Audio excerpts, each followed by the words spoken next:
bien, c'est quelque chose de vertigineux. C'est une révolution anthropologique. On estime qu'à peu près 83% des habitants utilisent quotidiennement les réseaux sociaux. Et cela plusieurs heures par jour. C'est donc un phénomène massif qui transforme nos vies au quotidien et qui transforme aussi la relation à l'autre.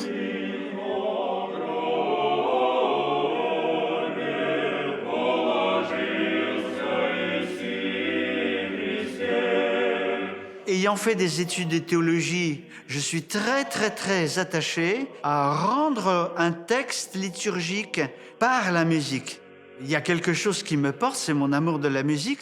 Je lance des bouteilles à la mer. Les réseaux sociaux sont pour moi comme la mer. Je compose de la musique, je l'édite, je la mets dans une bouteille et je la lance. Et les réseaux sociaux récupèrent cette bouteille à la mer et puis les gens, ils font ce qu'ils veulent avec. Prête? Daval. Bonjour les amis, aujourd'hui nous sommes dans une église orthodoxe et je vais vous parler de la confession, que ce soit l'aspect technique mais aussi sous un aspect théologique et historique.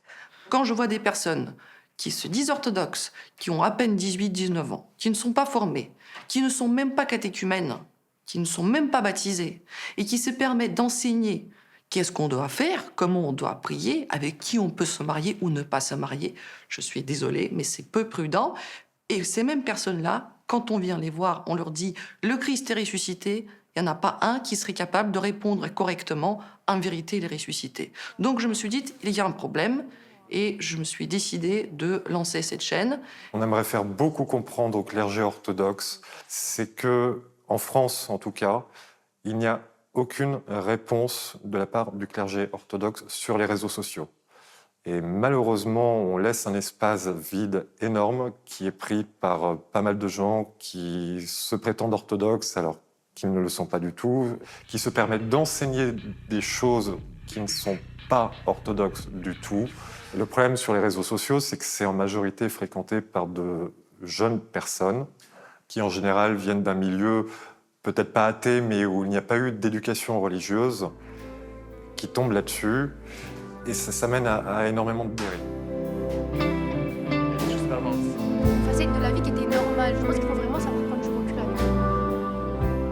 Les jeunes sont soumis à un tsunami d'informations, y compris en ce qui concerne l'Église orthodoxe. Là, les évêques ont un rôle à accomplir. À nous de mettre en œuvre une communication adaptée qui permettrait aux jeunes d'avoir les instruments, les éléments, d'établir un discernement parmi toutes ces informations qui les submergent parfois. Le but est quand même de trouver, rechercher la liberté.